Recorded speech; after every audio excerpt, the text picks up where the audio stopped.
Buenos días a todos. Carlos, Daniel, Edgar, Luis Mejía, Luis Lejía.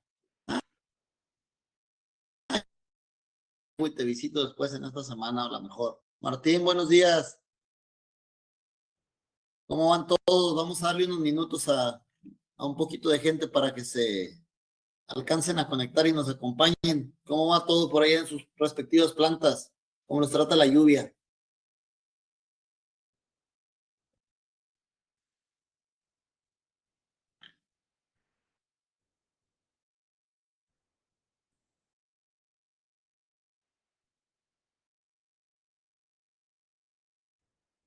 A ver, acuérdense que tenemos siempre el chat ahí disponible para cualquier duda, saludo, reclamo, inquietudes, lo que sea.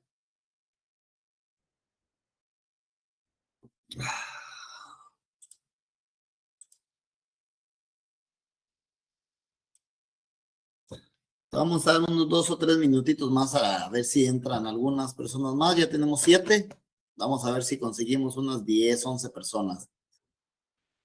¿Qué tal, Ociel? ¿Cómo estás, amigo? Para todos los que a lo mejor no se habían conectado antes a un webinar, como lo dijo Miguel, pues tenemos la parte del chat. Es una pestañita que está habilitada en la parte de abajo, un pequeño logo que tiene una cajita. Ahí pueden entrar y escribir sus preguntas. Este va a ser un webinar que queremos que participen mucho, más que un webinar, quisiera verlo como una especie de charla. Entonces, siéntanse con toda la libertad de conectarse, de preguntar lo que ustedes requieran. También, si tienen algunos miembros de su equipo que estén interesados en tomar el webinar, todavía vamos a estar esperando gente, yo creo que hasta las 11:05, 11:06. ¿Cómo ves, Miguel? Vamos a darle 5 minutitos a ver si llega alguien más y si no, pues nos arrancamos con los que estemos.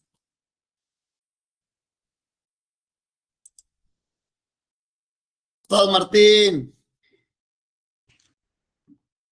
Ahí estamos pendientes con lo que hablamos del nitrógeno. ¿Cómo te ha ido? ¿Resolviste algo?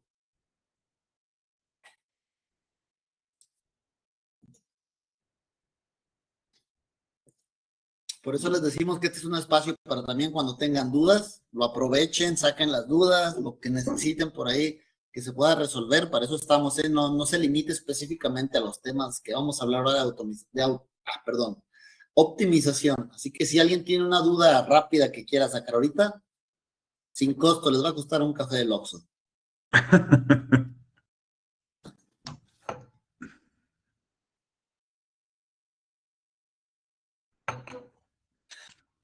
Y pues yo les comento acá que para mi rancho, para Chihuahua, donde todos tienen su casa aquí arriba, ha llovido poco, hace mucho calor y esperemos que llueva.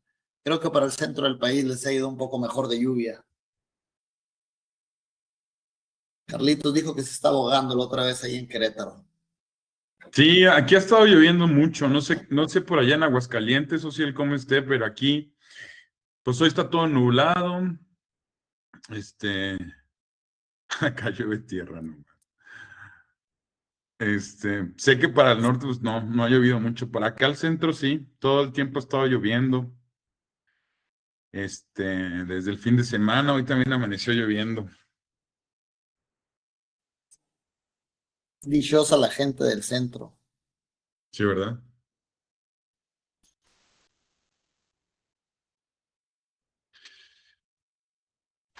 Si quieren reenviar la invitación del webinar, la acabo de mandar al grupo del Bracing, por si Okay. por si lo quieren revisar.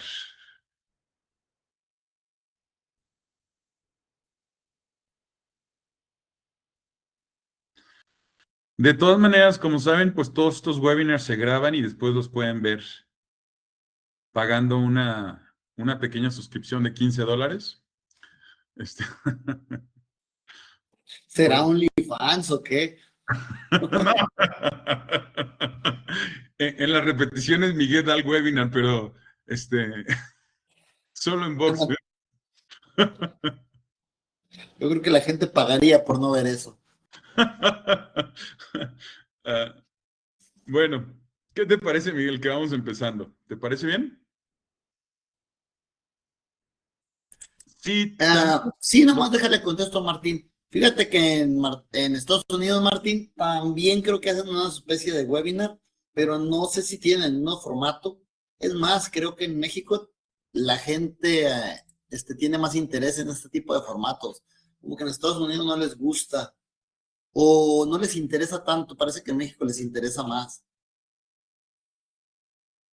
y la verdad es que creo yo que tenemos muy buen alcance en México por el formato, que es un formato más relajado, ¿no? La intención del formato es que sea un formato muy, muy accesible para que todo el mundo pregunte y esté ahí pendiente de,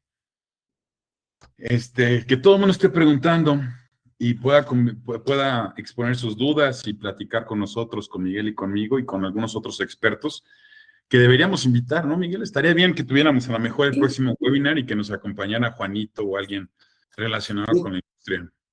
De hecho, no sé si lo ven, pero de fondo siempre tenemos a dos acompañantes de Abbott, Estados Unidos. Siempre nos acompañan Mike Jacobs y Jessica.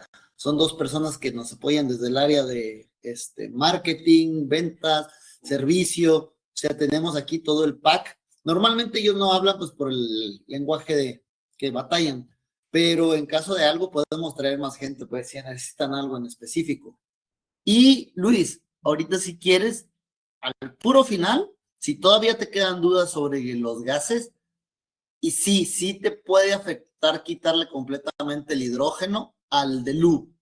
Pero si quieres, ahorita te explico por qué. No sé si le has quitado el hidrógeno y todo sigue igual, o te han empezado a salir las piezas un poco como con hollín. No sé si te ha ido por ahí. Pero bueno, Carlos, si quieres, comenzamos y sirve que van saliendo las preguntas para el final. Claro, bueno, vamos a comenzar este webinar y como lo comentábamos anteriormente, pues el esquema es que esto sea más bien como una charla. Lo que queremos es que ustedes se sientan con toda la confianza de escribir sus preguntas, dudas en cualquier momento y Miguel las va a estar leyendo. Yo desafortunadamente cuando pongo la presentación no puedo ver el chat, pero Miguel o Fernando ahí me dicen quién pregunta y ya sé que Miguel lo responda. Pues bueno, empezamos. El título del webinar es Furnace Optimization o optimización de los hornos de bracing para reducir costos y está basado en este paper que escribió el doctor Stephen Bauer, que es nuestro director de investigación y desarrollo. Y bueno, creí muy conveniente pues darle el crédito, ¿no? Que no somos los autores de muchas de estas prácticas y hay que darle el reconocimiento a Steve, ¿no? Como saben, brevísima introducción, muchos ya nos conocen, ¿no? Pero un poquito de introducción. Miguel tiene más de 12, 13 años trabajando con hornos, con diferentes tipos de hornos. Yo tengo alrededor de 8 años trabajando igual con hornos, principalmente los dos tenemos como expertise los hornos de bracing, es el tema que más manejamos y por eso es el que nos atrevemos un poco a abordar con mayor detalle. Sin embargo, es que muchos de los principios que van a ver se pueden extrapolar o se pueden llevar a muchos tipos de horno, como lo decía o como bien preguntaba Luis Lejía, muchos de los temas que vas a ver aquí, Luis, pues los puedes llevar de ahorro a tu planta. Este es un webinar particularmente largo, vamos a tratar de explicarlo todo, pero sí va a haber una segunda parte. Entonces, si hay dudas específicas, si quedan algunos ejemplos que les gustaría que tocáramos, con gusto lo podemos hacer en un segundo webinar, pero es mucho material que hay que cubrir y vamos a tratar de hacerlo lo más ágil posible. Y bueno, esperemos que podamos terminarlo en una hora. Bueno. Como saben, el proceso de optimización de hornos, de cualquier tipo de hornos, nos lleva sencillamente a la reducción, aunque yo nunca soy reduccionista, ¿verdad? Trato de no serlo, pero pues al final creo que sí podemos decir lo que muchos de los managers, por aquí creo que tenemos algunos managers, algunos gerentes de producción, pues muchas veces, y a pesar o con el pesar de muchos gerentes de producción o gerentes de mantenimiento, los directores pues se reducen todo a tratar de producir mucho más con menos. Entonces, eso nos lleva a una sola palabra y a una sola idea, que es eficientar el proceso de brazing o el eficientar el funcionamiento de nuestros hornos, ¿sí? Y para esto tenemos que entender estas 4 cosas que aparecen en la parte baja de esta imagen. 1, ¿dónde están los verdaderos costos? Es decir, en la operación del horno, ¿qué es realmente lo que está absorbiendo la mayor cantidad de dinero? Hay un dicho que me gusta mucho que tienen los corredores de Wall Street que dicen, follow the money. Si quieres siempre una respuesta es follow the money. Y en ese sentido, muchas de las diapositivas a continuación van a ver dónde está el dinero, ¿no? Y en base a eso vamos a ver en qué partes conviene reducir costos y en qué cosas realmente no es tan necesario. Obviamente también vienen prácticas de optimización, de mantenimientos, de producción, de acomodo de piezas, para que la operación sea más sostenible y para que tengamos una mayor eficiencia que, por consecuencia, nos daría una mayor competitividad. Entonces, Miguel ahorita nos va a hablar un poco acerca de algunas de las mejores prácticas para optimizar un horno. Pero lo que yo quiero aquí, antes de que entremos con la parte de Miguel, es que tenemos, digamos, 3 facetas para optimizar costos en un horno de brazing. La primera es en el proceso. Es decir, en todo esto que hacemos día con día para producir piezas buenas, piezas aceptables, mejor dicho, piezas aceptables. Ahora vamos un poco más a detalle con eso. 2, en las cuestiones de mantenimiento que por ahora no vamos a tocar, aunque Miguel es un experto en eso. Miguel, si quieres también tocar brevemente el tema, brevemente porque ves que está muy larga la presentación, pero, y 3, una vez que ya se ha mejorado el proceso, que eso es un tema que les puede llevar a las compañías 2 años en llegar a un proceso optimizado. 2, prácticas de mantenimiento optimizadas recomendadas. Y 3, lo que no se hace, las prácticas que se hacen cuando el horno no se está ocupando. Entonces, brevemente explico el esquema y ya Miguel entrará con algunas ideas muy básicas sobre lo que implica llevar, y Miguel esto lo ha hecho 50 veces. Yo me atrevería a decir que no hay en México, y de verdad lo digo con humildad, pero no hay en México un ingeniero que haya optimizado tantos procesos de brazing como Miguel.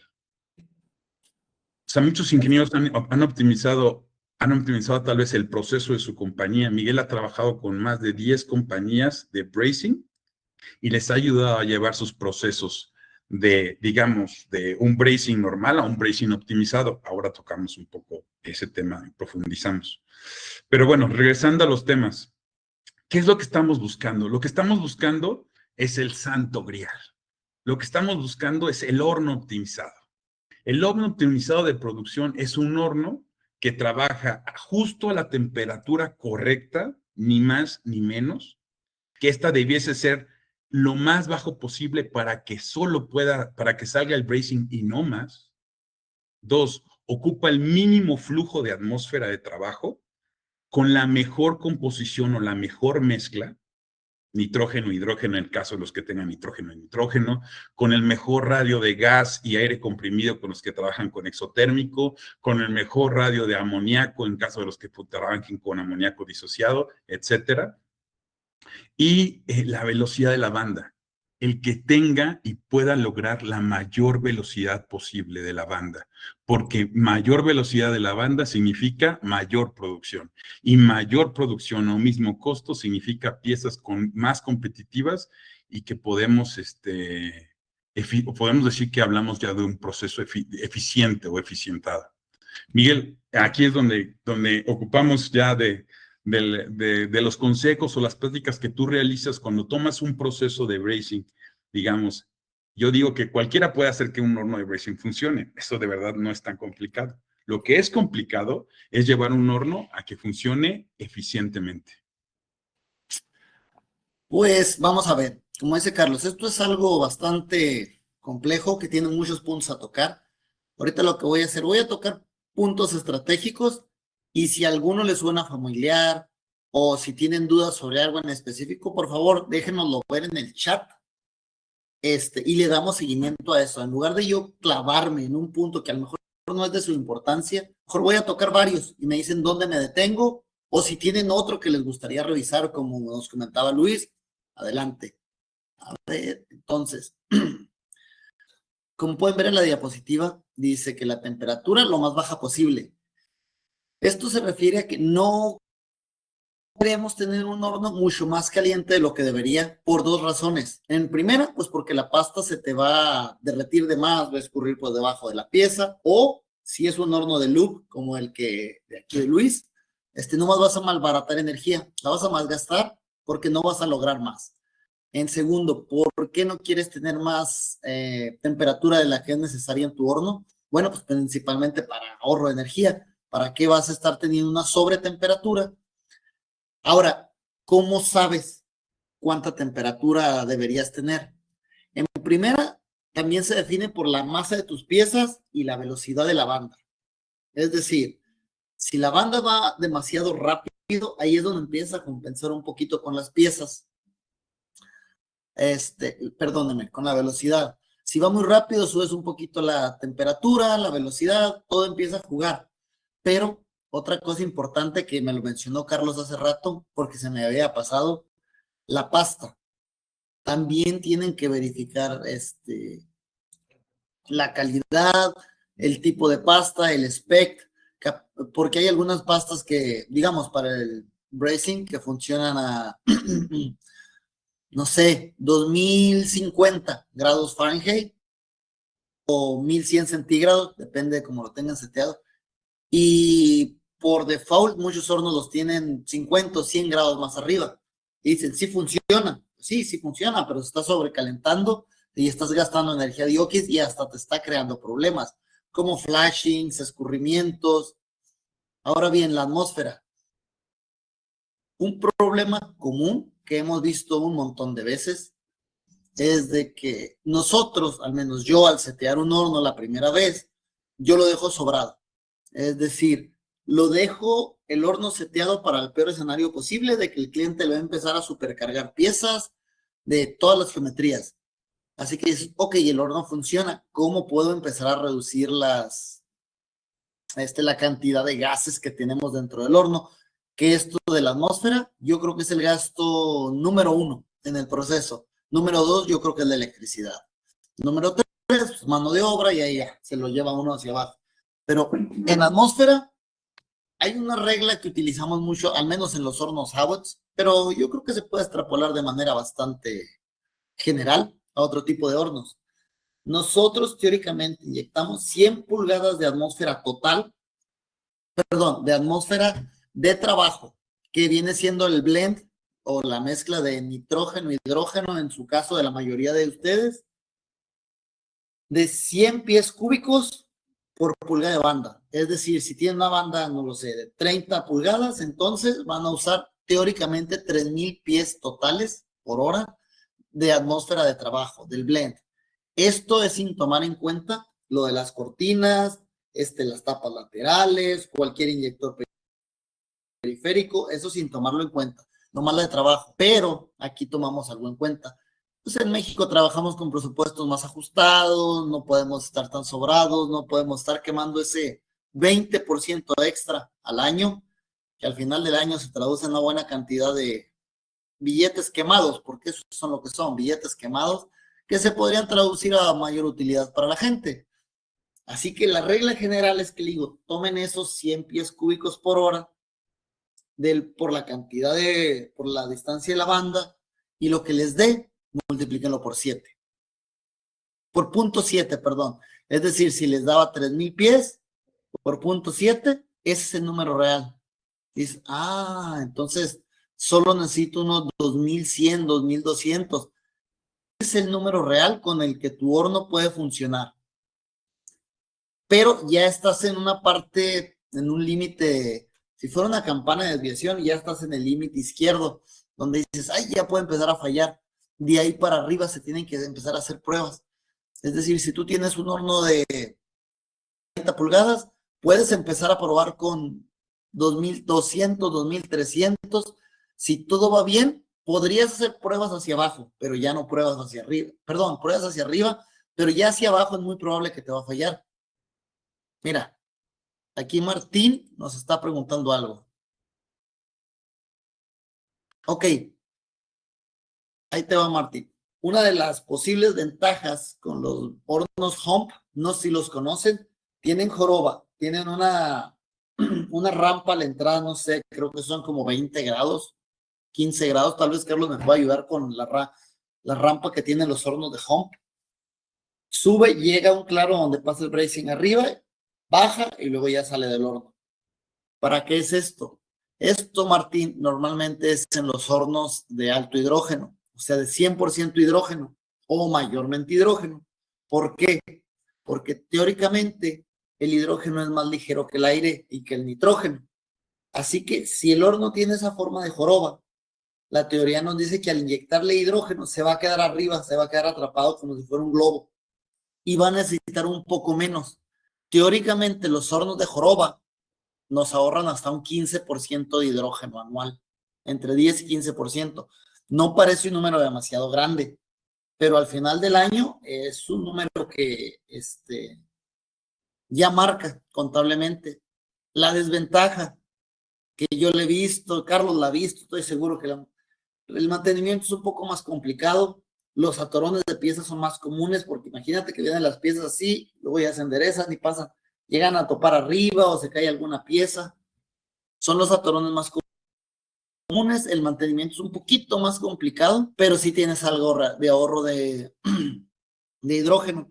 En lo personal, yo para la mayoría de los procesos dudo mucho de recomendar, a menos de que haya una cultura de mantenimiento y mucho cuidado en el proceso, porque si no, todo el ahorro que vas a tener en hidrógeno por la joroba, lo vas a perder en mantenimiento y tiempo muerto. Ahí es donde yo lo pongo peras contra manzanas.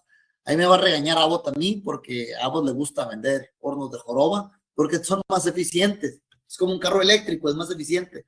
Pero yo se los digo desde mi experiencia en campo, en México, a veces dan más problemas para nosotros de los que realmente resuelven. Ok, otra cosa, aquí siguiendo con la diapositiva, el flujo de la atmósfera. Es importante setear los inyectores o cómo fluye la atmósfera, porque no es lo mismo simplemente poner una atmósfera que va hacia abajo, que está rellenando hacia atrás y hacia adelante, que una atmósfera que vaya fluyendo hacia el lugar correcto. Esto también le afecta a nuestro amigo Luis Lejía, que está aquí, por decir, nosotros queremos que aquí en la diapositiva ustedes pueden ver la entrada y la salida de un horno. Nosotros queremos que el flujo de atmósfera siempre vaya hacia el frente del horno. ¿Por qué? Para que los aglutinantes, ya sea de la pasta, todos los que usen bracing, su pasta tiene aglutinantes. Este aglutinante entra al horno, se empieza a vaporizar. Tú lo que quieres es que ese vapor, esa carbonita, que básicamente es un hidrocarburo, que lo saque por enfrente, lo queme y lo saque por la tronera. ¿Para qué? Para que no se quede como estalactitas o las telarañas esas que se les quedan colgando a los hornos. Y en el caso del loop de Luis, quieres que el aglutinante del metal que también salga hacia adelante. Por eso, si el flujo de la atmósfera no es correcto, aunque le pongas una cantidad enorme, no va a fluir como debería y vas a estar perdiendo dinero. Es por eso que, por decir, los hornos de Abbott, hay otros que también lo tienen, pero muchos no lo tienen. Tienen inyectores para dirigir la atmósfera. Nomás ahí es donde hay que empezar a tener un tacto un poco fino, porque si tú lo diriges muy agresivo hacia el frente del horno, vas a empezar a succionar aire por atrás, vas a hacer un efecto Venturi. Es ahí donde empiezas a jugar con los ajustes finos del horno. Quieres flujo hacia adelante, pero sin arrastrar aire de atrás. A lo que me refiero es, un buen ajuste puede bajar la cantidad de atmósfera total del horno. No necesitas tener una atmósfera gigantesca. Obviamente, si no quieres ajustar, si no quieres batallar, pues le puedes inyectar una cantidad monumental y te va a ayudar. El proceso va a salir, nomás vas a quemar dinero de oquis que pudieras haber eficientado dando la dirección correcta.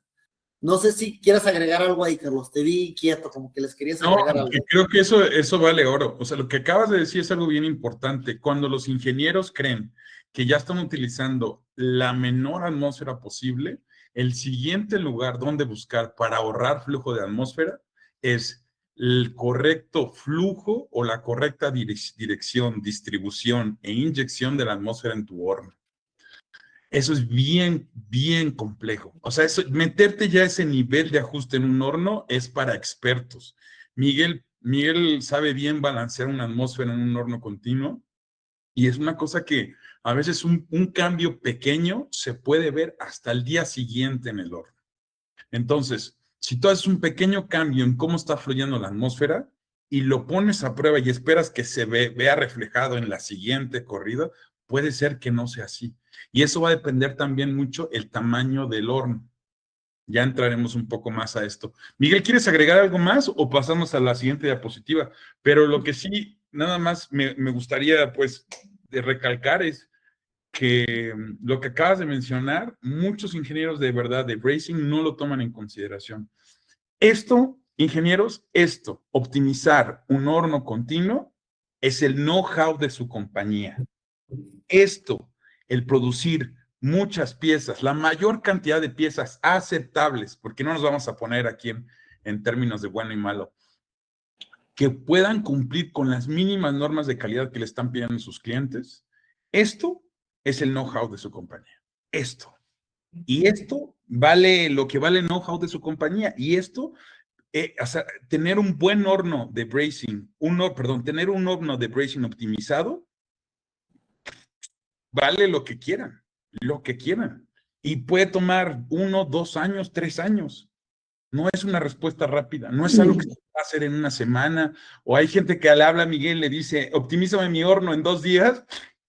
No, o sea, cuéntame otra, ¿no? La verdad es que es algo... Pueden pasar semanas. Pueden pasar años en lo que vas mejorando tu proceso. Siempre hay un poco de lugar para la mejora. Martín, como respuesta ahí, mira, hay gente que utiliza diversas técnicas. Yo uso el carrito analizador de atmósfera con nitrógeno, con el punto de rocío, el oxígeno y el hidrógeno. Yo voy viendo en qué partes del horno. Es decir, si a la salida del horno conecto un muestreo y empiezo a ver un poquito elevado el aire, digo, bueno, puede ser normal. Pero si empiezo a ver, digamos, mucho hidrógeno en la última cámara de enfriamiento del horno, tengo la atmósfera mal. No debería de tener yo tanto hidrógeno al final. Mi atmósfera debería ir hacia el otro lado, no hacia atrás. O si empiezas a ver mucha humedad, dices, ¿de dónde tengo tanta humedad? No tengo hidrógeno, pero tengo un poquito de oxígeno aquí, veo mucha humedad, entonces te está metiendo el aire, entonces está haciendo efecto Venturi. Yo utilizo en lo personal el carrito analizador y tienes que ver esas 3 variables, cómo se comportan, porque incluso también a veces dices, oye, no tengo oxígeno, pero tengo la humedad muy alta. Sí, pero tienes que tomar en cuenta, digamos, que está cerca de la cámara del bracing. A ver, lo he pedido tanto a... Voy a tener que buscar, Martín, porque no creo que tengo uno a la mano ahorita. Tú sí lo tienes, Carlos. Yo creo que lo podemos poner, Martín, si quieres, si hay un poquito de tiempo al final, porque vamos un poco atrasados, pero de hecho tuvimos un webinar acerca del carrito analizador, pero un poco resumiendo lo que dice Miguel, hay 2 herramientas claves para optimizar un horno. 1, perfil de temperatura. Si no tienen la manera de hacer un perfil de temperatura, olvídense, no van a poder optimizar un horno. Y 2, perfil de atmósfera. Si en su vida o ni siquiera saben lo que es un perfil de atmósfera, igual no se puede optimizar un horno. Y yo agregaría una tercera herramienta, totalizadores, que puedan medir cuánta energía eléctrica está consumiendo su horno, cuánto nitrógeno está consumiendo su horno y cuánto hidrógeno, en el caso de los que tienen separados los gases. En los casos que los tienen unidos o tienen exotérmicos, pues bueno, algún contabilizador o totalizador de consumo de gases. Entonces, eso es bien importante para poder optimizar un horno. Y como les comentaba, al final... Nomás aquí sí coméntales, Carlos, que como dices tú, vamos un poco atrasados, pero no importa, yo prefiero tocar los puntos que a ellos les interesen durante este webinar. Y si nos quedamos a 3/4, ahorita que lleguemos a 1 hora, ahí le paramos y lo ponemos para la siguiente sesión de este webinar. Dale Y para adelante. la verdad es que les decía, es mucho material y posiblemente tengamos que hacerlo en 2 partes y ojalá que así lo ponemos como en las películas estas que vienen por números, continuará. Entonces, se va a poner Back to bueno. the future. Entonces, esto era un poquito lo que les platicábamos. La optimización del horno es un know-how. Entonces, para todos los ingenieros de producción, de mantenimiento de proceso, cuando los directores les digan, oye, produce más con menos, dile, si lo hago, le estoy dando un valor, le estoy dando un activo a la compañía, que es un activo intelectual de know-how. Le estoy diciendo a la compañía cómo van a producir con 1 millón de pesos 3 millones de piezas, o las que sean, ¿no? Entonces, quiero que como ingenieros en proceso, en mantenimiento y en producción, asuman, vean realmente lo que se les está pidiendo y se los expliquen a los directores, porque luego muchos no los entienden. Lo que les están pidiendo es básicamente producir más con menos.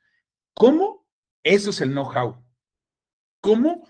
Bueno, ya me di cuenta que si manejo la composición 75-25, puedo correr a 17, y si cuando corro a 17 pulgadas minutos subo la temperatura en la zona 1, pero ya me di cuenta que esas glow bars en la zona 1 a esa velocidad se chingan muy rápido, entonces las tengo que estar cambie y cambie para no detener el horno, para no caer en un problema mayor, las cambio cada 20 días o cada mes. Todo eso va relacionado, y por eso yo les hablaba mucho de los 3 factores, que era el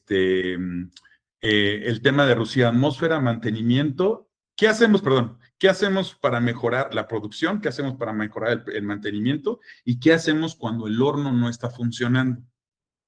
Entonces, yo lo que quiero es que asuman y vean esto, que realmente eso es cómo funciona la compañía. Es la receta de cómo hacer dinero. No es fácil, ¿no? Y no hay que ser reduccionistas y decirle, no, le hablamos a Miguel, lo hace en 2 días. Miguel, estoy seguro que puede hacer muchas cosas en 2 días, pero optimizar un horno es algo que va a tomar un poco más de tiempo. Miguel ya habló acerca del primer punto de es cómo vamos a mejorar el proceso per se, ¿no? Producción de piezas. El tema de mantenimiento es un tema que podemos hacer 2 webinars de eso. Miguel se los puede echar ahí de memoria. ¿Cómo podemos mejorar mantenimientos? ¿Cómo podemos manejar, en caso de que tengan que subir la temperatura mucho porque van a correr muy rápido y se esté desgastando más una zona? ¿Cómo poder detectar si hay glow bars rotas, si ya están malas las glow bars? Todo el tema de mantenimiento, podemos meternos eso en otro webinar. Miguel es experto en eso y puede darles muchos tips. Por ejemplo, antes de que siga ahí Carlos, hay una cosa que siempre preguntan: peso máximo y velocidad máxima del horno. Por decir, eso es la pregunta clásica de todo cliente. Y nomás se le dice, mira, tu peso máximo que puedes manejar o deberías, tanto por capacidad del horno como por no desgastes la banda, son 20 libras por pie cuadrado de banda. Y te dicen, y velocidad, ahí es cuando muchas veces ustedes tienen la limitante. Su cliente les dice, oye, yo tengo que estar, no sé, 3 minutos en el área de bracing. ¿Cómo sé eso? Bueno, pues con el perfil de temperatura ves cuánto tiempo estás ahí. Si empiezas a subir mucho la velocidad, tal vez ya no estás los 3 minutos, ya solo estás 2 o 1.5, y tus piezas visualmente pasan realmente. Muchas veces pasan calidad, pero ya no estás cumpliendo con el cliente. Ahí es donde tienes que saber cuál es tu límite real de capacidad del horno, de lo que te permite ser tu cliente, cómo lo vas a pagar, porque lo vas a pagar con más glow bars, con más banda, con más mantenimiento. Siempre se paga, o sea, todo lo que hagas se paga. Ganas más piezas y lo pagas con más mantenimiento o algo por ahí. A lo que me refiero es de que los límites reales son unos los que tiene el horno y hay otros límites que se los pone su cliente. Es ahí donde juega lo que comenta Carlos, el balance fino entre lo que se puede hacer y lo que el cliente les permite hacer. Porque sí, a veces ya hay hasta que repipapear cuando suben la velocidad de la banda, cambian la atmósfera, ahí sí ya hay que ver eso. Pero adelante, Carlos, sigue. Sí, no, y es correcto. De hecho, una última línea que yo omití aquí es que hay que saber cuando se alcanza un proceso óptimo. O sea, sí se alcanza, sí es posible llegar al proceso óptimo. O sea, no es infinita esta carrera. Y como lo dijo Miguel, eso está en función de dos limitantes. La limitante, obviamente, de tu equipo y la limitante de las normas de calidad. Miguel y yo hemos tenido clientes con los que hemos acudido y logramos un buen bracing, pero luego resulta que a lo mejor tienen una norma de calidad súper estricta que les pide 500 horas en cámara salina, 250 horas en cámara salina, etcétera. Y entonces es ahí cuando decimos, oye, el racing sale bien, pero por no tener tanta exposición al hidrógeno, no está pasando tanto, no está pasando las 200 horas en cámara salina. Entonces, regresando a lo que dice Miguel, dos limitantes importantes que van a decirte si ya tú llegaste a lo más cercano a lo que se puede mejorar con el equipo que tienes, es tus limitaciones de equipo y las limitaciones que te pone calidad, ¿no? Bueno, la oportunidad escondida, y es para la que estamos aquí principalmente, y que muy poca gente luego le pone atención, es qué se hace cuando el horno no está produciendo piezas. Y es bien interesante analizar esto, porque también nos va a dar una pauta para analizar en dónde se están yendo los costos en producción, porque es lo mismo, los costos de producción y los costos en modo idle o en modo de hibernación, en modo de mientras el horno está prendido pero no se está utilizando, esos mismos costos son los que tenemos que poner atención y nos va a dar pauta también para mejorar nuestro proceso. Para esto, y basándonos en el paper de Steve Bauer, vamos a agarrar un modelo que es un horno continuo muy importante que sea Abbott, que tenga una banda 0314, con un ancho de banda de 24 pulgadas, con una temperatura de debracing de aproximadamente 2080 grados Fahrenheit, con un metal de aporte de cobre y que esté corriendo aproximadamente a 17 pulgadas minuto y con una atmósfera aproximadamente 75% hidrógeno y 25% nitrógeno. Estoy seguro que muchas de estas condiciones son muy parecidas a las que todos tienen. Entonces, este es el modelo que vamos a analizar el día de hoy. Miguel y yo hemos hablado que nos gustaría hacer este mismo ejercicio, pero en un caso real. Si alguien está o se siente cómodo y quiere que analicemos su caso, lo hacemos sin costo, pero que nos dé la oportunidad de exponerlo en un webinar. Si alguien quiere entrarle y nos da la información, nosotros podemos analizar ese caso en específico, pero tiene que ser un horno que tenga entrada, bueno, de preferencia que sea, ¿no? Porque muchas de las fórmulas de acá funcionan para las construcciones de Abbott. Si la construcción es diferente, sí podría variar. Entonces, quisiéramos a alguien que tenga un horno Abbott, que trabaje con acero inoxidable, que trabaje con hidrógeno y nitrógeno separados y que siga el SIECO I-29. Si alguien de los conectados quiere que analicemos su caso y lo expongamos prácticamente al día de hoy, lo podemos hacer. Y lo hacemos gratuito, nada más con la promesa que nos dejen exponerlo. Entonces, en este mismo modelo, aparecen unos costos ya desactualizados, pero bueno, de hidrógeno, nitrógeno y electricidad, que lo importante obviamente no es tanto el costo, ¿no? Lo importante es que veamos hacia dónde se están yendo la mayor cantidad de costos y esto realmente se puede extrapolar hacia hacia los hornos que utilizan actualmente.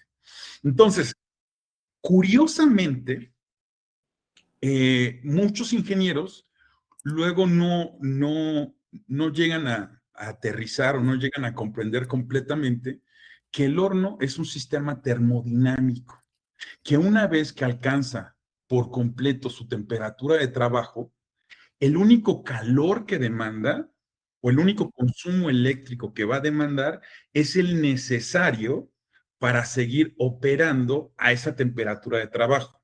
En otras palabras, y en específico en este caso, de un horno que está prendido pero no tiene carga. El único consumo eléctrico, una vez que ya llegó a su temperatura de trabajo, digamos que está a 2080 grados Fahrenheit, como decíamos hace rato, el horno no tiene piezas y tiene una velocidad constante de banda, el único calor que va a estar demandando es el que se pierde por la insulación. Entonces, imagínenselo, esto es un ejemplo un poco así medio simplificado, pero imaginen que el sistema termodinámico, que es el horno, funcionara como un recipiente y nosotros vamos a introducir el calor.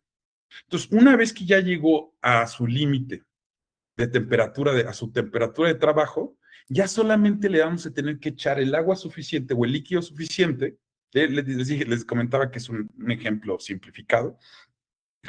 El agua suficiente para compensar las pérdidas que se salen por la insulación. ¿Sí? Entonces, quiero que recuerden esto porque esto también va a aplicar para la atmósfera y les tenemos una trivia a continuación. Me voy a apurar mucho porque ya se nos acaba el tiempo y quisiera por lo menos cubrir el 60% de la presentación. Eso realmente, como ustedes lo ven en la segunda columna, es lo mínimo, la pérdida de calor es mínima porque, bueno, acuérdense que esto está basado en un horno Abbott. Abbott tiene un sistema de construcción que esto es más o menos lo que nosotros perdemos, que es menos del 5%, del 5 al 15% de pérdida, del 5 al 7% de pérdida de calor por la insulación. Después, lo que perdemos es en calentar la atmósfera de trabajo.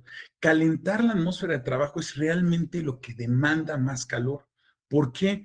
Porque esa atmósfera de trabajo no está contenida en nuestro horno. Está saliendo constantemente. ¿Por dónde? Por la entrada y por la salida. Y por eso entra nueva atmósfera que hay que calentarla. Y eso es el principal consumo de calor de nuestro horno. Y también, curiosamente, ustedes lo van a ver después, es el principal gasto. Y es muy fácil, porque el horno es un sistema que trata de no perder calor, está construido, todo el horno está construido para no perder calor. Sin embargo, la atmósfera está constantemente saliendo por la entrada y por la salida. Y después, también donde perdemos algo de dinero es en calentar la banda, ¿no? Recuerden que la banda, pues al salir del horno sale casi a temperatura ambiente, a otros salen tal vez a 50, 60 grados. En nuestros diseños en Abbott tratamos que la banda de la temperatura sea 10, 15 grados máximo, más que ambiente, no más que eso. Y después la misma banda entra, se calienta al horno, pasa por todas las etapas del horno y eso representa un gasto considerable. Entonces, lo interesante de aquí, y disculpen que vaya ya más rápido, lo interesante de aquí es que quiero que se den cuenta que el gran gasto a vencer operativo de un horno está en dos cosas, en calentar la atmósfera y en suministrar la atmósfera. Esas son las dos cosas más caras de operar un horno, trabajando o en modo idle. Entonces, aquí está la trivia. ¿Se las quieres leer, Miguel? Y vamos a ver de los ingenieros que están conectados. Esta trivia, créanlo, en varios grupos de WhatsApp la han preguntado varias veces y yo he visto algunos colegas que luego a veces se jactan de ser expertos, no contestarla bien. Porque la típica pregunta de producción, Inge, ¿cuánto flujo de atmósfera necesita mi horno? Entonces, antes de entender eso, quisiéramos explicarles un punto y para eso hicimos esta trivia. Entonces, ¿la explicas, Miguel? Ahí te va. Miren, ahí les va la pregunta.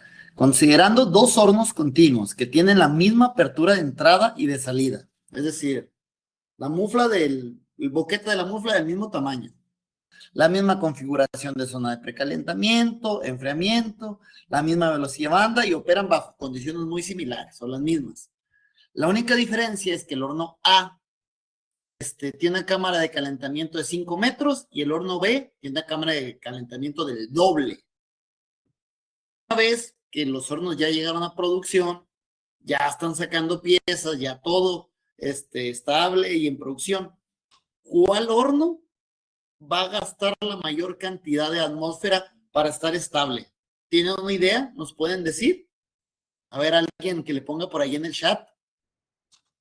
Y mira que yo he escuchado lo mismo, ¿eh? Yo he escuchado que dicen, multiplica el flujo ¿qué me han dicho? La longitud por 2, por no sé qué, por pi, para sacar el flujo máximo, y bla, bla, bla. Por pi por radio al cuadrado sobre 2. Mira, ya contestó Daniel. Espérate, no sabemos si Daniel está bien o mal. Espérate, deja que salga otro valiente. ver, alguna otra, aquí hay una pista, alguna otra respuesta de algún otro ingeniero.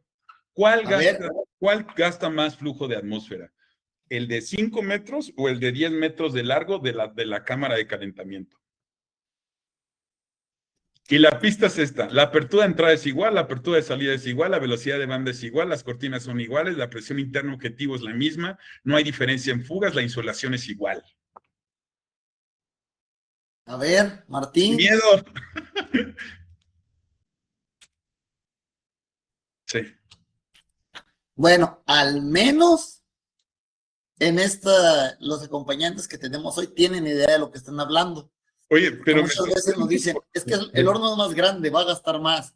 de verdad, Ponle que sí, va a gastar un poquito más, Carlos, pero es despreciable.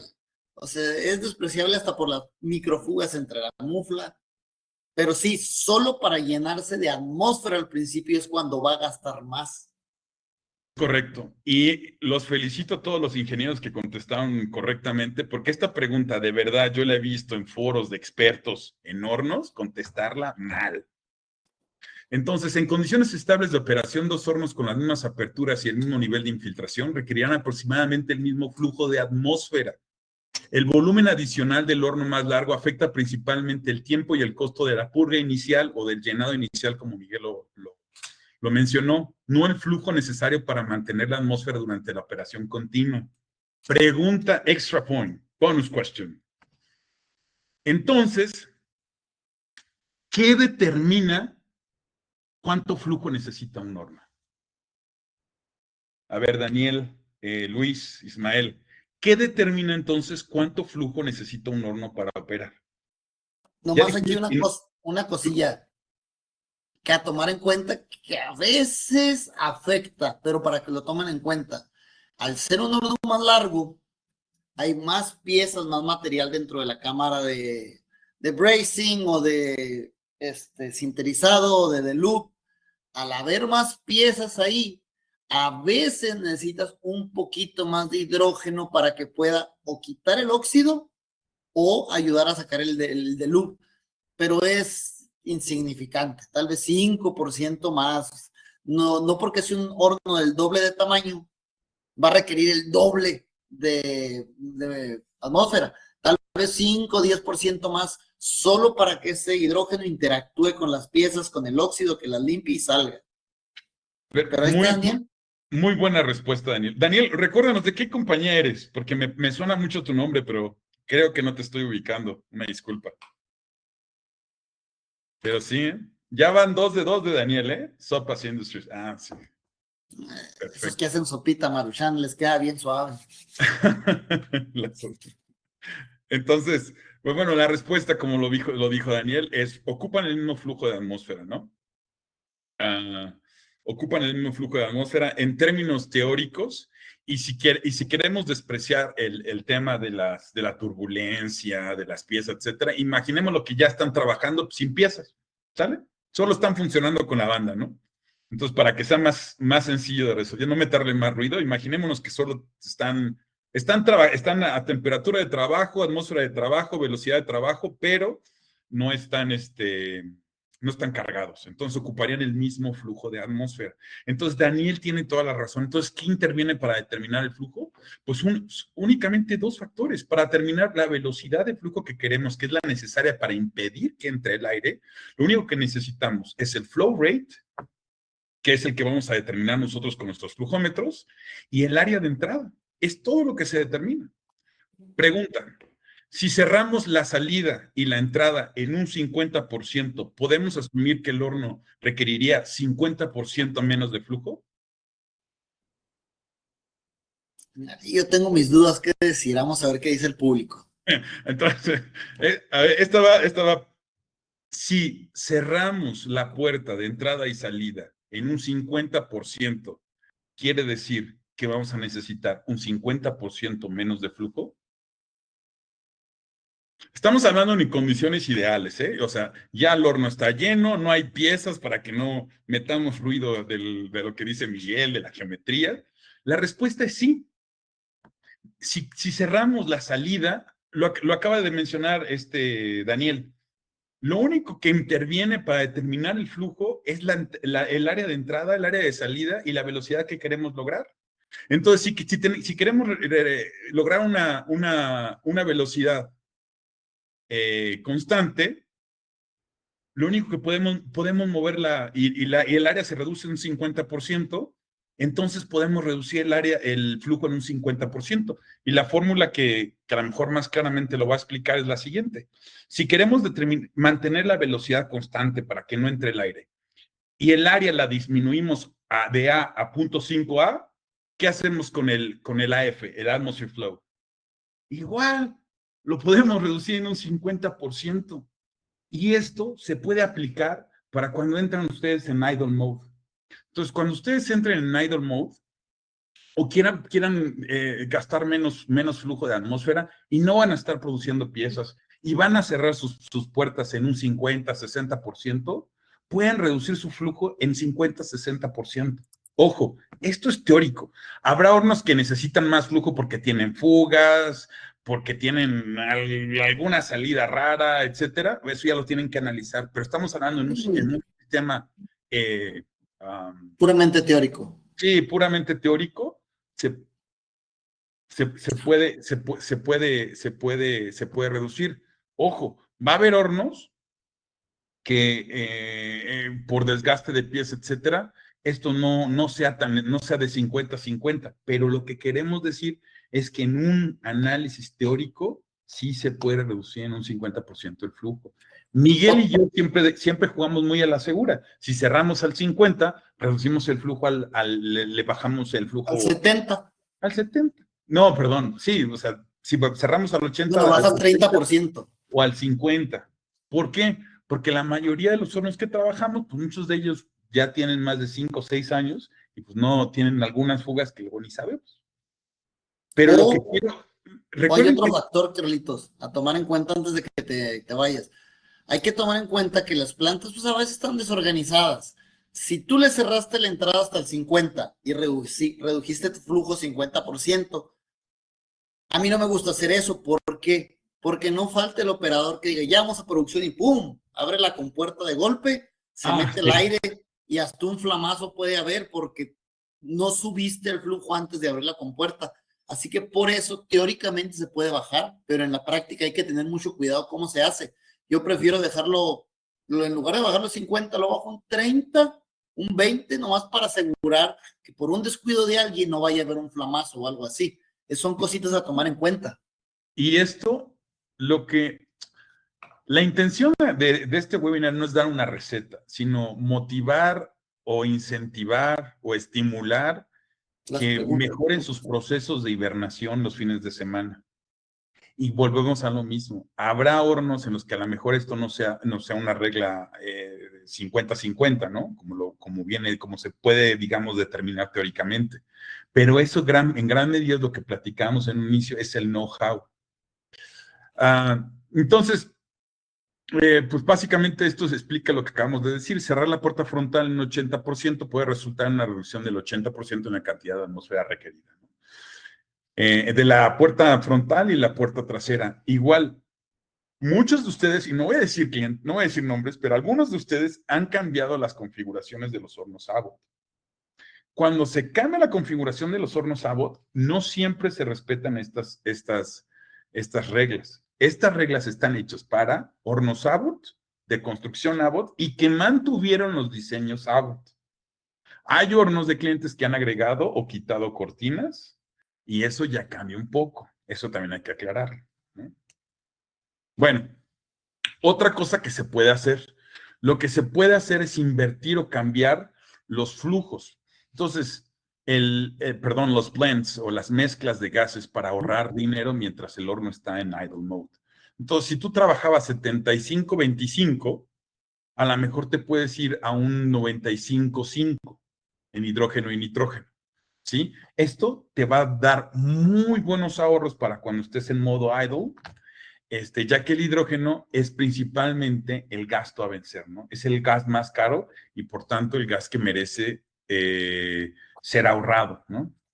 O sí, o de alguna manera el gas que merece que le pongamos más ojos para que Yo, podamos. yo creo, Carlitos, que ya le tenemos que ir parando por Sí, tiempo. Vamos a tener que partirlo y hacer otra sesión, a lo mejor en 15 días o 3 semanas, no sé, cuando se determine. Pero antes de irnos, ¿qué te parece me que avisa. pasemos a la última trivia nada más? Y esa te la dejo a ti. No, no, no, échale. Mejor yo platico con Luis sobre lo que me preguntaba el hidrógeno en su horno de sinterizado. Mejor Bueno, échate la trivia ya para ir acabando esto. sí, vamos.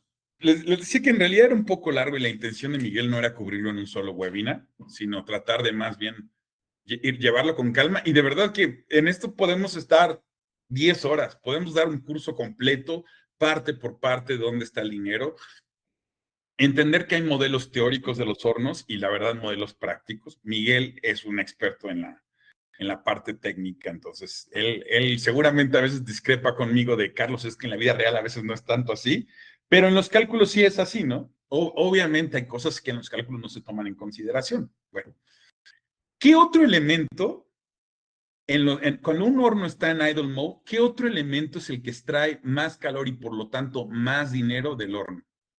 Aquí una pregunta igual para todos los que están en el webinar. ¿Qué elemento nos falta por analizar que consume calor y consume dinero en un horno que está en idle mode o en hibernación o en no operativo los fines de semana? Ya vi que aquí sí traen niveles, iban a saber aquí. Vamos a ver qué dicen, pero aquí ya sí traen nivel.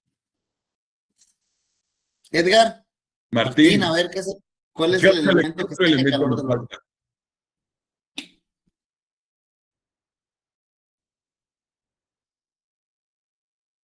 Mira, si le entramos, Martín, de verdad. Volunteer. Queremos un voluntario para analizar costos por horno, pero que nos den los precios de cuánto les cuesta el hidrógeno, el nitrógeno.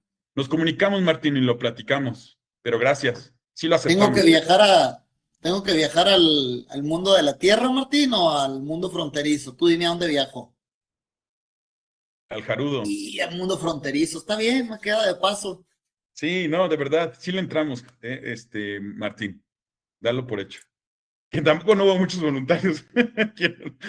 Pero sí nos tienes que dar, hay que platicar, sí nos tienes que dar la información de cuánto te cuesta cada cosa y vamos a determinar cuánto cuesta la operación de tu horno. Pero regresamos a esto. ¿Qué otro elemento nos falta por contabilizar que extrae el calor de un horno cuando está parado o no operativo los fines de semana, pero que está caliente? La banda. La banda es el elemento que más calor extrae un horno cuando se quedan los fines de semana. Entonces, a lo mejor les va a parecer una cosa que seguramente todos hacen, pero créanlo o no, conozco muchos clientes que los fines de semana dejan su horno corriendo a la misma velocidad a la banda porque creen que la banda le va a pasar algo si bajan la velocidad. Y la respuesta es no, las bandas pueden correr 2 pulgadas al minuto y no les va a pasar nada. ¿Sí? Entonces, en este modelo, en este ejemplo, bajamos la velocidad de 17 a 6 pulgadas al minuto y tenemos un ahorro aproximadamente de 54 kilowatts hora a 19 kilowatts hora. Y también con eso podemos sacar algunos cálculos de cuánto cuesta bajar la velocidad, cuánto dinero nos ahorra bajar la velocidad. ¿Sí? Ahí ya depende, pues, como estén pagando el kilowatt, el contrato que tengan con CFE, pero teóricamente el ahorro es el mismo.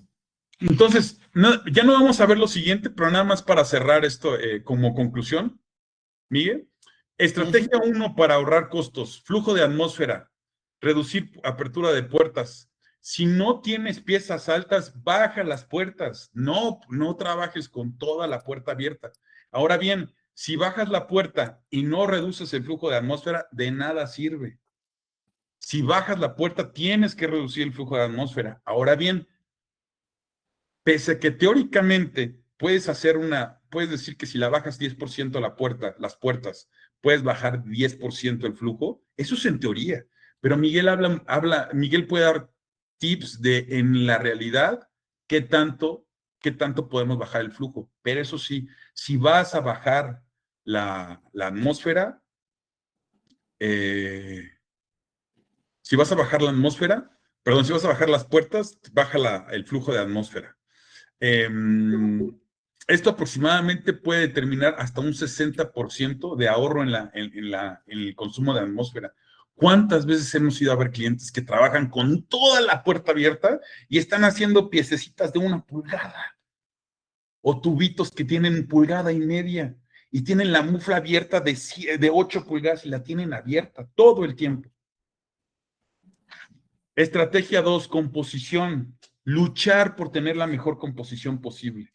A veces no se puede reducir, pero a nosotros, y lo hemos visto igual con clientes, han pasado de 100% hidrógeno a 75% hidrógeno y 25% nitrógeno.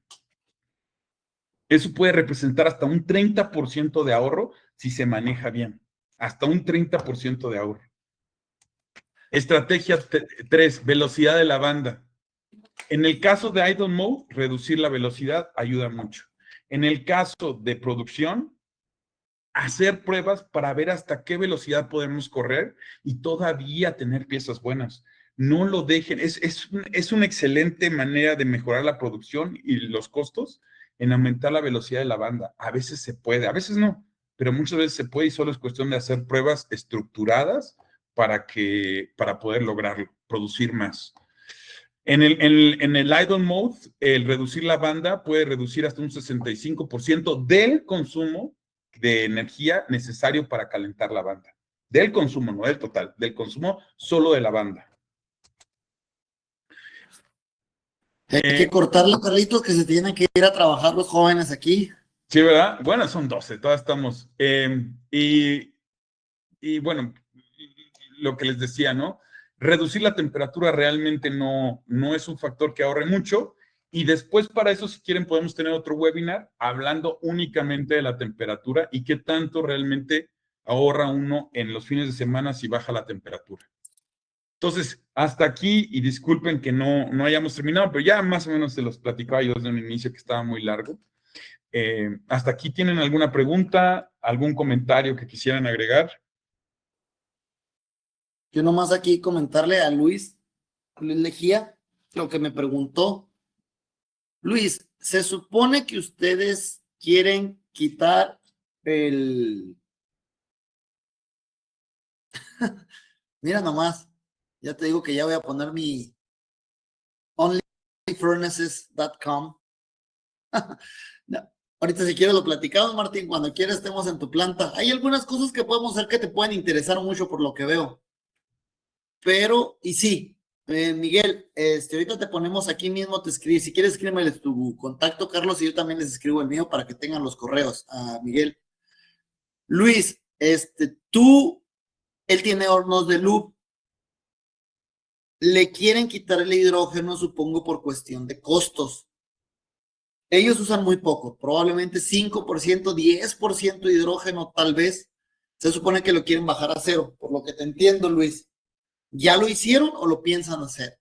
Si ya lo hicieron, no sé qué cambio has visto, pero según mi experiencia, al quitarle el hidrógeno, puedes tener problemas para que le saque todo el lubricante a las piezas. Pueden salir piezas opacas o con hollín o un poquito tornasolitas, que viene siendo falta de limpieza. ¿Has tenido alguno de estos problemas o tus piezas se ven bien si ya les quitaste el hidrógeno? Vamos a ver qué nos dice Luis, porque esa era una buena pregunta. También una cuestión, Miguel, y volvemos al principio, que hay dos determinantes principales para luego eficientar procesos. Uno, pues obviamente el equipo, ¿no? Hay hornos que dan, otros que ya no dan. Y dos, calidad. Y en calidad voy a meter también los PPAPs. Entonces, los PPAPs muchas veces sí les obligan a mantener ciertos parámetros. Por ejemplo, en el caso de bracing, te obligan a estar determinado tiempo en la zona de bracing. En el caso de sinterizado, a veces les determinan utilizar cierto porcentaje de hidrógeno. Entonces, yo antes que nada les diría, a ver, checa tu PPAP. Ahora, sé que hacen automotriz, estoy seguro que tienen PPAP. Entonces, si el PPAP dice, necesitas trabajar con 3%, 5% de hidrógeno, se chingó. necesitas trabajar con 5% de hidrógeno. Sí, es lo que me imaginaba. Oxígeno en las piezas es igual a óxido. O sea, el oxígeno es óxido. El hidrógeno lo que hace es limpiar las piezas, sacar aglutinantes, sacar óxidos. Tu pieza como tal, Luis, cuando la metes a la prensa, sale, está brillante teóricamente. Pero el metal, como tú sabes, por default está oxidado. El metal está oxidado por default. Cuando entra al horno, al delup, ese 5% le ayuda a sacar el lubricante y desoxidarlas un poquito. Así salen más brillantes y con menos óxido. Si le quitas el hidrógeno al 100%, entonces tal vez después, si lo revisas más a fondo, también vas a empezar a encontrar algunos problemas para sacar el lubricante. Pero sí, lo del óxido o el oxígeno en la pieza es por el hidrógeno, porque no lo está desoxidando como debería. Y si le subieras mucho al hidrógeno, pasaría un efecto contrario. Tal vez ahora hasta se te iban a descarburizar o iban a salir brillantísimas, muy bonitas las piezas. Pero sí, básicamente que estés viendo más oxígeno dentro de las piezas es por el hidrógeno que no está removiendo los óxidos. ¿Y pues qué son los óxidos? Oxígeno. Básicamente por eso es. Pero si gustas, mira, aquí les voy a poner mi correo. Carlos, ponles el tuyo, por favor, para que nos escriban después. No, no se preocupen, les mandamos un correo de asistencia a todos, les vamos a mandar ahí, para los que no alcanzaron a ver todo el webinar, se les manda un correo con el link y con nuestros datos. Ok.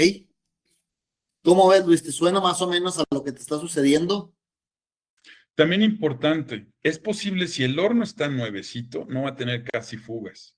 Entonces, a lo mejor puedes reducir momentáneamente, cuando digo momentáneamente es 1 o 2 años en lo que el horno pues está nuevo, tal vez puedas trabajar con un poquito menos de hidrógeno. Pero eventualmente, a medida que el horno se hace viejo, tienes más pérdidas tienes fugas, etcétera, a lo mejor hasta le vas a tener que subir al hidrógeno para obtener los mismos resultados. Y volvemos a lo mismo. Optimizar un horno tenemos 2 parámetros principales: equipo, calidad. Y es ahí algo que a veces la gente me pregunta. Oye, ¿cuánto es la vida útil de un horno? Les digo, no, es un montón. Pero yo les digo, mira, la vida útil premium de un horno de 0 a 10 años. Ahí es donde te va a dar pocas fugas, pocos problemas, poco mantenimiento. Pero un horno Avro, Miguel, no cualquier horno. Un horno Avro, no de light construction. Después del 10 al 15 todavía va a funcionar, pero ya va a tener más fuguitas, vas a empezar a subir atmósferas, jugar con más nitrógeno, más hidrógeno, buscar fugas en la tubería, reemplazar muflas, ya hay problemas eléctricos, ya es entrar en el tiempo que dices, ay, a lo mejor ya necesito empezar a pensar en reemplazar. Del 15 años para arriba, que tenemos clientes, que tengo uno aquí, no voy a decir nombres, pero tienen hornos de 20, 30 años, no pasa nada, los hornos van a seguir funcionando. El problema es que ya hay más fugas, ya las refacciones más difíciles de conseguir, ya no lo puedes optimizar tan fácil porque ya tienes que compensar el desgaste del horno con nitrógeno o hidrógeno extra. Ahí es donde ya empieza a jugar. Nomás es comentarles, un horno no se muere ya a los 15 años o a los 20. Lo que pasa es que empieza a ser más ineficiente con el tiempo. Claro. Más difícil de reducir los costos de producción. Y no, al contrario, los costos de producción aumentan porque tenemos más pérdida de calor, porque el material de insulación ya se hizo viejo y ya se escapa más el calor. Como les decía, el ejemplo muy simple, y disculpen la simpleza del ejemplo, pero creo que es una manera muy fácil de entenderlo, del recipiente que le estamos vertiendo agua, ¿no? Y un líquido, ¿no? Entonces, a medida que ese recipiente tiene fugas, pues le vamos a tener que vertir más agua para mantenerlo en el nivel de trabajo, ¿no? Y mira, nos estaba comentando Luis que él tiene un horno de 25 años. Tenemos en México hornos de más de 30 años trabajando. Yo digo que alguien me diga alguna marca de algún otro horno que lleve más de 30 años. Yo conozco solamente otra marca, no la voy a decir. Para que no me la pregunten. Y sí, Luis, no, es normal. O sea, por más que ya le cambies la mufla, ahora va a tener problemas en una brida o en un flujómetro que ya tira, o las tuercas uniones, o está más caliente por fuera que los demás porque el aislante ya no funciona igual, o un solenoide se quedó pegado. equipos ya casi con 3 décadas, que ahí ya vale mucho poner en la balanza y dices, bueno, quiero tener un proceso optimizado y sin muchos problemas y ahorrar dinero, o me cuesta más comprar un horno que el dinero que voy a ahorrar. Ahí es donde ya pones en la balanza, ¿qué te sirve más? ¿Un horno nuevo o seguir reparando uno viejo? Pero yo sé que muchas veces no es decisión ni de mantenimiento ni del gerente de producción. Muchas veces eso ya es decisión de corporativo. Solo a ustedes se les puede dar la información y explicar por qué si no, sí, o sea, el horno sí funciona. Tiene 15 años o tiene 20 años y va a funcionar otros 10 si le seguimos dando mantenimiento. Pero ya no va a ser tan eficiente el proceso, ya vamos a gastar más en electricidad, en gases, en mantenimiento, bla, bla, bla. Que esto viene entrando dentro de la optimización de hornos. Lo que queremos es darles las herramientas para que entiendan de qué estamos hablando. Bueno, pues agradecemos mucho el tiempo. Sé que nos excedimos, pero esperemos que haya sido, esta fue una charla y esperemos que haya sido de su interés. Y más que a lo mejor tener información del libro, nuestra intención es que reflexionen acerca de algunos temas que a lo mejor daban por sentados y que tienen mucho más trasfondo. Entonces, pues bueno, como siempre estamos a sus órdenes. Nuestra información de contacto les va a llegar por correo electrónico, pero si no, me pueden a mí encontrar, me pueden escribir a cgarcia@abbotfurnace.com, a Miguel en mmartel@abbotfurnace.com. Y bueno, hasta la próxima. Martín, seguimos con ese pendiente para ver si nos das la información y hacemos un estudio de los hornos, que es lo que queremos hacer para el siguiente webinar. Y Gerardo, también platicamos contigo. Ahí escríbenos un mensajito después y platicamos. Muchas gracias a todos, de verdad, de corazón. Gracias por conectarse, gracias por seguir al tanto Saludos. de nosotros y que tengan un excelente día.